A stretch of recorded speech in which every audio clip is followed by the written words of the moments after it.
Welcome back everyone ون. رمضان کے رنگ میں آگے بڑھتے ہیں, اپنی نشریات کو بھی آگے بڑھاتے ہیں, اور بہت ہی خوبصورت جو ہے حمد ہم نے ابھی سنی, جس کے چند الفاظ جو ہے نا بالکل ایسے دل کو چھو جانے والے تھے. اور جس ٹائم اب ہم روزے کی اس حالت میں ہیں تو دعا ہی کر رہے ہیں سب اللہ پاک سے, اور یہ بڑی ایک خوبصورت دعا ہے, رحم کے قابل ہوں مولا انصاف کے قابل نہیں ہوں. تو یہ بہت ہی خوبصورت ہے. ہمارے ساتھ مہمانان گرامی جو ہے موجود ہے, جن کا ہم تعارف کرواتے جائیں گے آپ سے. میرے لیفٹ پہ موجود ہیں یہاں پہ پروفیسر کامران صدیق نوری صاحب, اور ان کے ساتھ موجود ہیں ڈاکٹر وقاص جعفر صاحب, جو کہ دونوں اسلامک اسکالر ہیں. اور میری دائیں جانب موجود ہیں ڈاکٹر صلاح الدین صاحب, مذہبی اسکالر ہیں, اور ہم ان سے آج ان کی موجودگی کا فائدہ اٹھاتے ہوئے ان سے مختلف سوالات کریں گے اور اپنے علم میں اضافہ کریں گے. اس کے علاوہ ہمارے ساتھ جمیل احمد اویسی صاحب موجود ہیں, جو کہ ہمیں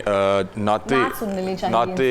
نبی جو ہے وہ سنائیں گے, اور انشاءاللہ اپنی خوبصورت آواز میں جو ہے ہمارے دلوں کو سکون بخشیں گے. پہلا روزہ ہے, تمام احباب سے روزے کے حوالے سے بھی جانیں گے کہ روزہ کیسا گزر رہا ہے, آپ لوگوں کا روزہ کیسا گزر رہا ہے. اس سے پہلے میرا خیال ہے کہ نعت سن لیجئے. بالکل ایسے ہی ہے.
باب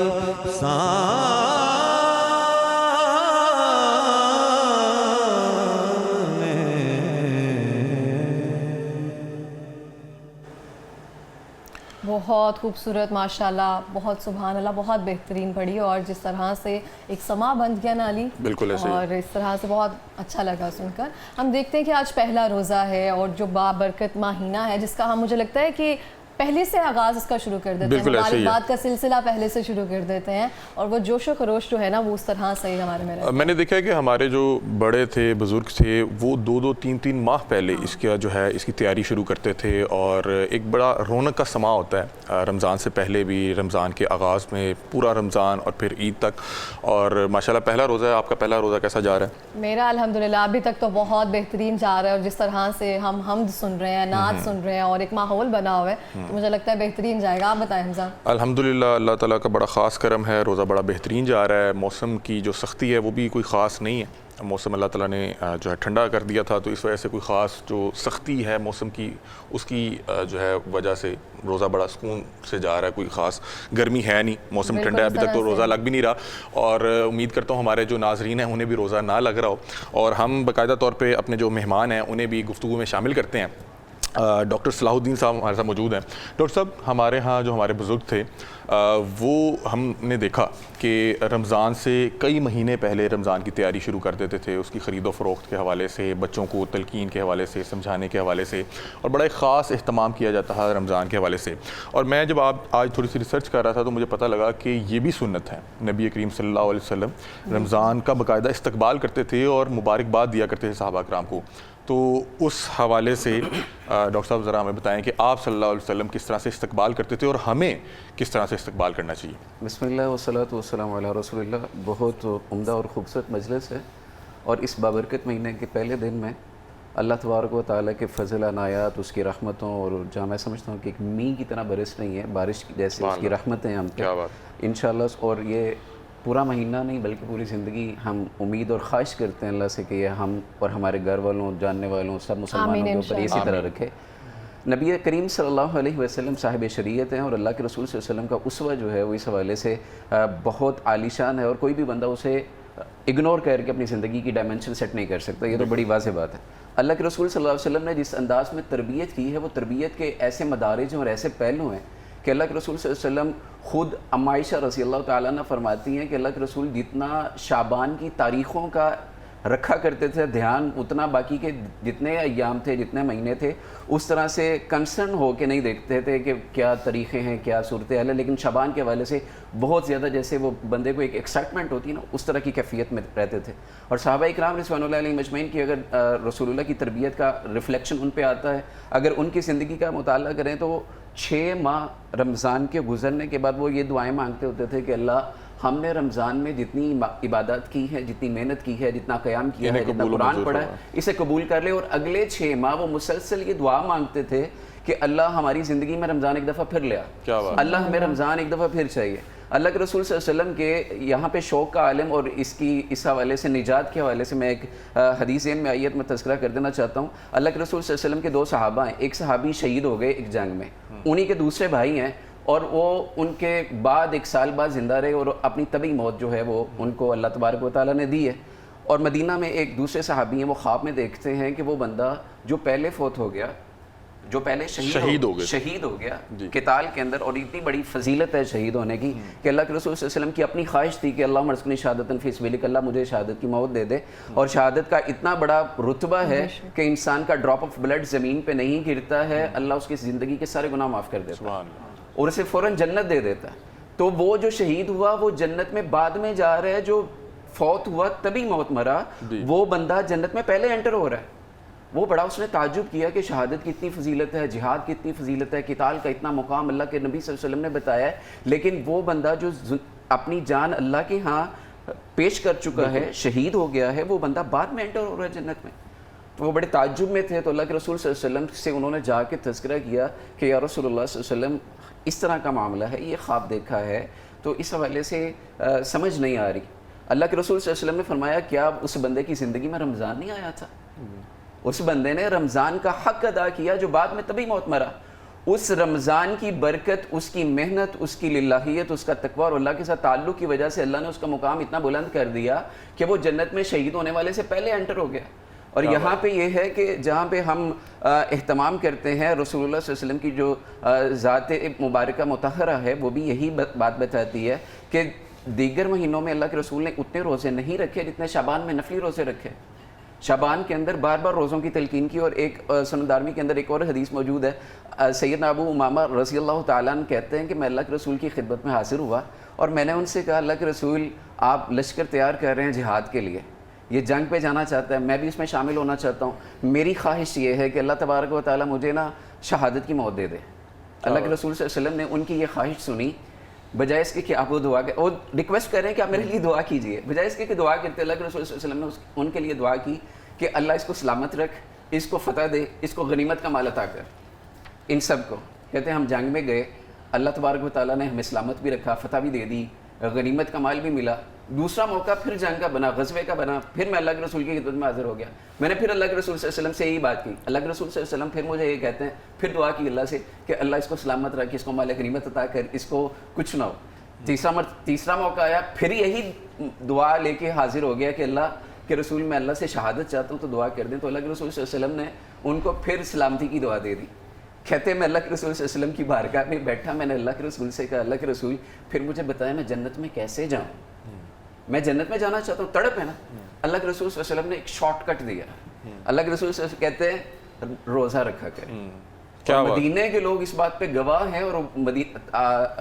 سنن آثار کے اندر یہ باتیں موجود ہیں کہ سیدنا امامہ رضی اللہ تعالیٰ عنہ کے گھر میں جب کوئی مہمان آتا تھا دن کے ٹائم، کسی بندے نے وہ ان کے گھر چولہے کی جو دھواں ہے، جو آگ ہے، وہ جلتے ہوئے نہیں دیکھی، وہ ہمیشہ روزے سے ہی رہتے، اور جب کبھی ان کے گھر پہ دھویں کی آثار نظر آتے تو مدینے کے لوگ سمجھ جاتے کہ آج اس کے گھر مہمان آئے ہوئے ہیں۔ بہت بہترین اس طرح سے میں اب سوال لیتی ہوں ان سے۔ میرا خیال ہے کہ سوال لینے سے پہلے ہم لوگ یہ بتاتے چلیں کہ ہمارے ساتھ ٹرانسمیشن میں 2 بائکس موجود ہیں قرآن کی، اور ایک جو ہے رحیم اسٹور نے اسپانسر کی ہے اور دوسری فرائیڈ چکس نے اسپانسر کی ہے، اور ہم انشاءاللہ یہ 2 بائکس بھی تقسیم کریں گے، آپ تک پہنچائیں گے انشاءاللہ۔ اور اس کے علاوہ ہم ایک سلسلہ شروع کریں گے جس میں ہم آپ لوگوں کو بھی اس ٹرانسمیشن میں شامل کریں گے، اور پھر انشاءاللہ اسی ٹرانسمیشن کے تھرو یہ 2 بائکس جو کہ ایک رحیم اسٹور کی جانب سے دی گئی ہے اور دوسری فرائیڈ چکس کی جانب سے دی گئی ہے، یہ آپ عوام تک بھی انشاءاللہ پہنچائیں گے، تو جو باقی مہمان ہیں انہیں بھی جو ہے گفتگو میں شامل کر لیا جائے۔ بالکل اس طرح سے پروفیسر صاحب اگر ہم بات کریں جیسے ہم بات کر رہے تھے اسوہ حسنہ پر، اور اسی کو اگر ہم آگے لے کر چلیں، حضور پاک صلی اللہ علیہ وآلہ وسلم کی اگر ہم مکی زندگی مبارک جو جتنی رہی ہے اس سے اگر ہم دیکھیں تو وہاں پہ روزے کی فضیلت کے حوالے سے ہمیں کیا روایات جو ہیں وہ ملتی ہے جو ہمارے دیکھنے والے ہیں ان کو ہم بتانا چاہیں گے؟ بسم اللہ الرحمن الرحیم، اللہم صلی علی سیدنا و مولانا محمد وعلی آلہ و صحبہ وبارک وسلم۔ بہن آپ کا اور ساری ٹیم لاہور رنگ کی، آپ کو اور آپ کے ناظرین کو، لاہور رنگ کے ناظرین کو، تمام احباب کو، پینل پہ موجود سب کو رمضان المبارک کی بابرکت ساعتیں مبارک ہوں، اور اللہ رب العزت ہمیں اس کی بھرپور انداز میں اس کی برکتیں سمیٹنے کی توفیق عطا فرمائے، آمین۔ اللہ رب العزت نے قرآن کریم میں رمضان المبارک کی فضیلت و اہمیت کو باقاعدہ طور پر ذکر کیا ہے۔ ویسے تو ماہ، گھڑیاں اور لمحے بھی اللہ نے قرآن میں ذکر کیے، جیسا کہ 12 ماہ بھی ذکر کیے قرآن میں، ان میں سے پھر حضور کی حدیث پاک میں 4 ماہ کو فضیلت اور عظمت والا گردانا، لیکن ان میں سے بھی کسی مہینے کا باقاعدہ نیم قرآن میں نہیں موجود، بالکل ایسے سوائے رمضان المبارک کے، شہر رمضان الذی انزل فیہ القرآن۔ اللہ رب العزت اس مہینے کا بھی تعارف اور اس کی اہمیت اور اس کی گھڑیاں بابرکت بتا رہے ہیں، تو اسے قرآن سے جوڑ کر بتا رہے ہیں۔ کیا بات ہے کہ یہ وہ مہینہ ہے کہ جس میں قرآن نازل ہوا، کیا بات، جس میں قرآن کی برکتیں نازل ہوئیں۔ پھر اس مہینے کو آقا کریم صلی اللہ علیہ وآلہ وسلم نے جو 3 عشروں کی صورت میں، یعنی ہے تو محدود دن، ایام معدودات کے تحت ہے، 29 یا 30 دن ہے، ان کو بھی 3 سلاٹس کے طور پر، یعنی عشرہ کے ساتھ جو ہے، پہلا عشرہ رحمت کا، دوسرا عشرہ مغفرت کا، تیسرا جہنم سے نجات کا، حضور کی حدیث پاک باقاعدہ، یعنی رحمت بھی ہے تو وہ بھی قرآن سے۔ اللہ رب العزت خود فرما رہے ہیں لا تقنطوا من رحمت اللہ، کہ میرے بندو میری رحمت سے کبھی مایوس نہ کیا ہوں، بات، اس میں رحمت رکھ دی۔ تو ایسا بھی نہیں ہے کہ رحمت صرف جو پہلے عشرہ میں ہے، ہر لمحہ اس کا رحمت اور برکت اور اس سے بھرپور ہے، مگر یہ روزہ رکھنے والے صائم کے لیے ایک موٹیویشن ہے، اس کے لیے یہ برکتوں کے لمحے اور گھڑیاں ہیں جس میں داخل ہو گیا ہے۔ اور استقبال رمضان ماشاءاللہ مبارکباد کے مستحق ہیں آپ لوگ کہ جو اسے رمضان کے استقبال کے طور پہ کرتے ہیں۔ اس سے پہلے الوداع رمضان ہی ہوتا تھا، بس بالکل ایسے ہی، صرف رمضان کو الوداع کیا جاتا تھا، جبکہ آقا کریم صلی اللہ علیہ وآلہ وسلم کی حدیثیں مبارکہ موجود ہیں۔ حضور کا معمول اور صحابہ اکرام کا معمول تو یہاں تک تھا کہ 6 ماہ رمضان کے آنے سے پہلے 6 ماہ انتظار کرتے اور پھر 6 ماہ گزر جانے کے بعد اس کے سحر میں رہتے کہ جو اس سے برکات حاصل کی ہیں، جو ایک معمول ملا ہے، جو اس میں ایک روٹین لائف ملی ہے، تو اس میں وہ اس کے اندر جو اس کی روٹین میں رہتے اور اوقات کار جو متعین کیے جاتے۔ یعنی اس رمضان المبارک کی آپ گھڑیاں اور لمحے بھی دیکھ لیں، اس کے معمولات بھی دیکھ لیں، تو اس سے بہترین معمول کسی اور مہینے کیا بات ہے، کیا بات ہے۔ وقاص جعفر صاحب کو بھی میرا خیال ہے گفتگو میں شامل کر دیتے ہیں کیونکہ وقت بڑا محدود ہے۔ وقاص صاحب، جیسے کہ ہم نے دونوں مہمان نئے گرامی جو ہمارے ساتھ موجود ہیں ان سے استقبال رمضان کے حوالے سے جانا، جیسے ڈاکٹر صلاح الدین صاحب نے ہمیں بتایا کہ آپ صلی اللہ علیہ وسلم کتنا اہتمام کرتے تھے، کتنا استقبال کرتے تھے، اس حوالے سے ہمیں بتائیے گا اور ہمیں اس کا کس طرح سے استقبال کرنا چاہیے۔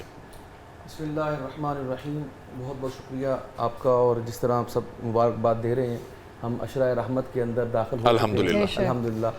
دیکھیے حضور اکرم صلی اللہ علیہ وسلم نے حضرت سلمان فارسی رضی اللہ تعالیٰ عنہ سے مروی ایک روایت ہے اور ایک طویل خطبہ آقا علیہ الصلوۃ والسلام نے ارشاد فرمایا۔ یہ جتنی ہم نے باتیں کی ہیں، جو ڈاکٹر صاحب نے بھی کی ہیں، پروفیسر صاحب نے بھی کی ہیں، وہ اسی جو ہے وہ خطبے سے ہی متعارض لی گئی ہیں، مستعار لی گئی ہیں کہ حضور اکرم صلی اللہ علیہ وسلم نے اس میں ایک روایت آتی ہے کہ حضرت عمر فاروق سے مروی ہے کہ آقا علیہ الصلوۃ والسلام، تم کس کا استقبال کر رہے ہو، کون تمہارے پاس آنے والا ہے؟ یعنی ایک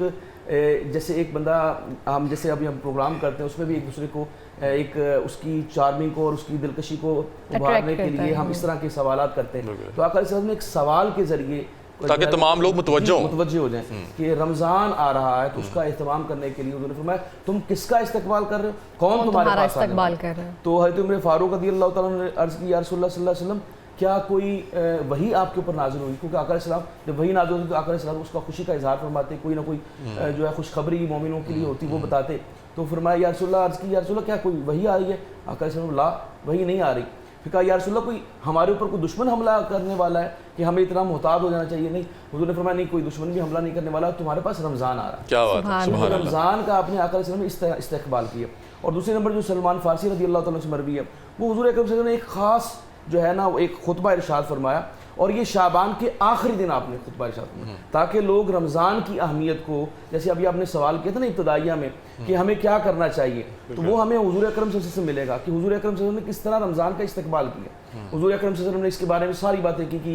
یہ وہ مہینہ ہے جس کے اندر رحمتیں ہیں، یعنی تمہارے پاس ایسا ایک مہینہ آنے والا جو رحمت تمہارے اوپر سایہ فگن ہونے والی ہے، خاص رحمت آنے والی۔ اور ایک اور حدیث میں اس کا حوالہ ملتا ہے کہ آقا علیہ الصلوۃ والسلام نے فرمایا کہ 5 چیزیں ایسی ہیں،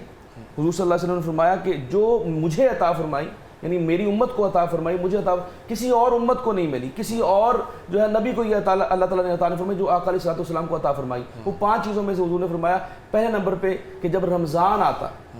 تو اس کی پہلی رات کو، جیسے ہم نے جو پہلی رات گزاری، پہلی رات کو اللہ تعالیٰ اپنے لوگوں کے اوپر نظر رحمت فرماتا۔ کیا بات ہے، سبحان اللہ۔ یہ پہلی چیز۔ اور حضور نے فرمایا جس کے اوپر رحمت ہو جاتی ہے اللہ تعالیٰ اس کو عذاب نہیں دے گا۔ جیسے کہ ڈاکٹر صاحب فرما رہے تھے نا کہ وہ جو صحابی پہلے چلے گئے کیونکہ انہوں نے بھی رمضان کا حق ادا کیا، تو اللہ تعالیٰ کی رحمت آ گئی، اللہ تعالیٰ کی رحمت نظر کرم ہو گئی اور اللہ تعالیٰ نے اس کو عذاب سے محفوظ رکھا، جنت میں داخل فرما دیا۔ تو پہلا جو ہمیں فائدہ ہوتا ہے رمضان کا کہ اللہ تعالیٰ کی رحمت، اللہ تعالیٰ کی نظر رحمت ہمارے اوپر ہوتی ہے۔ اور حضور اکرم صلی اللہ علیہ وسلم نے پھر یہ اسی خطبے میں ارشاد فرمایا کہ بھئی اس کے 3 جو ہیں وہ سیگمنٹس ہیں، جیسے بھی پروفیسر فرما رہے تھے کہ عشرہ رحمت، مغفرت اور پھر جہنم سے آزادی۔ پھر آقا علیہ الصلوۃ والسلام نے فرمایا اس کی ایک رات ایسی ہے جو 1000 ماہ کی عبادت سے بہتر، کیا بات ہے، جس کا سورہ قدر کے اندر بھی اس کی جو ہے ڈیٹیل نازل ہوئی ہے، تو اس کا بھی حوالہ اسی کے اندر دیا گیا ہے۔ اور پھر تیسرے نمبر پہ حضور اکرم صلی اللہ علیہ وسلم نے اسی حدیث کے اندر جو ہے وہ فرمایا کہ یہ غم خواری کا مہینہ ہے، کیا بات، یہ ایک دوسرے کے ساتھ مدد کرنے کا مہینہ ہے، صلہ رحمی کا مہینہ ہے، ایک دوسرے کی بھوک افلاس کو دیکھنے کا مہینہ ہے۔ تو یہ جو ساری چیزیں ہیں، اور میں اس میں جو نچوڑ نکالا ہے کہ اللہ تعالیٰ نے، جیسے اللہ تعالیٰ نے قرآن پاک میں فرمایا کتب علیکم الصیام کما کتب علی الذین من قبلکم لعلکم تتقون، تو تقوی اختیار کرو اب یہ جو تقوی کی جو بنیاد ہے وہ دو چیزوں پہ ہے. تقوی اصلاح نفس کے بغیر نہیں ہو سکتا. بالکل ایسے ہی ہے. تقوی اس دل میں داخل ہوتا ہے جس کی نفس کی اصلاح ہو چکی ہے, جس کا تزکیہ ہو چکا ہے. تو روزہ جو ہے وہ آپ کے نفس کی اصلاح کرتا ہے. کیا بات ہے. آپ روزے کے بغیر آپ کچھ نہیں. ایک حدیث سے پاک ہے, سرکار دو عالم, وقت ہے آپ کے پاس؟ جی وقت ہے. آپ اس کے بعد ہم بریک پہ جائیں گے, آپ بات کمپلیٹ کریں گے. سرکار دو عالم صلی اللہ علیہ وسلم نے فرمایا کہ جب نفس کو پیدا کیا گیا, ایک حدیث قدسی ہے, نفس کو پیدا کیا گیا تو اس سے پوچھا اللہ تعالیٰ نے, بھئی میں کون ہوں؟ کیونکہ ہم تو سارے جانتے ہیں, ہم نے سب نے تو اعلان کیا ہوا کہ جو قالوا بلا, ہم نے سب نے کہا ہوا کہ آپ ہمارے رب ہیں. لیکن اس وقت نفس نے, یعنی نفس اتنا, آپ دیکھ لیں کہ اتنا سخت چیز ہے, جب تک اس کی اصلاح نہ ہو سکے, جس کو اللہ تعالیٰ نے فرمایا کہ وَنَفْسٍ وَمَا سَوَّاهَا فَأَلْهَمَهَا فُجُورَهَا وَتَقْوَاهَا قَدْ أَفْلَحَ مَنْ زَكَّاهَا وَقَدْ خَابَ مَنْ دَسَّاهَا. جس نے, وہ کامیاب ہو گیا جس نے نفس کی اصلاح کر لی, اور وہ برباد ہو گیا جس نے اس کی بات مان لی, اس کو خراب کر دیا. تو اللہ تعالیٰ نے جب سوال کیا نفس سے کہ تم کون ہو, اس نے کہا انا انت تو ہے, میں ہوں. یہ جو ہم کہتے ہیں نا میں یہ چیز, اور میں نے یہ کیا, اور میرے اندر یہ سب کچھ نفس کی وجہ سے ہوتا ہے. تو اللہ تعالیٰ نے اس کو جہنم میں ڈال دیا, جہنم سے نکالا, پھر سوال کیا کہ بھئی میں کون ہوں, اس نے پھر وہی جواب دیا انا انت میں ہوں, تو ہے. تیسرے نمبر پہ حضور اکرم صلی اللہ علیہ وسلم نے فرمایا اس نفس کو بھوک اور پیاس دی, یہ جو ہمیں روزہ سکھاتی ہے, بھوک اور پیاس دی. اس کے بعد پوچھا بھئی اب بتا کون ہے, اس نے کہا جی انت رحیم, یا اللہ تو رحیم ہے, تو کریم ہے. اس کو پتہ چل گیا, وہ اپنی جگہ پہ آ گیا. تو یہ جو نفس مطمئن ہے یہ بغیر روزے کے نہیں ہوتا. مطلب کہ نفس کی اصلاح بھوک اور افلاس کے ساتھ جڑی ہے, اور رمضان اس کی بہترین پریکٹس ہے. میں انشاءاللہ بریک کا یہاں پہ وقت ہو رہا ہے, بریک پہ جانے سے پہلے